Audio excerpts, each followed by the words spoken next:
case briefs, and so much more. LSData's got what you're looking for. The U.S. Court of Appeals in 2005 heard a significant case, United States v. Doe, which centered around the parameters of attorney-client privilege and its exception in the context of criminal activity. This pivotal case involved a federal law enforcement officer under investigation for criminal activities. The government sought the testimony of an attorney alleged to have given the officer legal advice on engaging in illicit activity.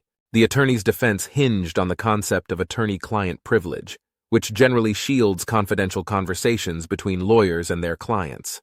However, the district court initially sided with the attorney, barring the government from obtaining his testimony by granting a motion to quash the subpoena.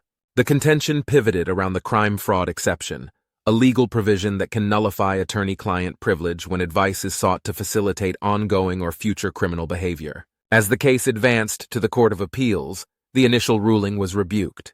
The appeals court disputed the applicability of attorney-client privilege in this case, deeming that the crime-fraud exception was in fact applicable. This decision was enforced by the presence of a third party in certain discussions between the attorney and the officer, making the attorney-client privilege void in the court's view.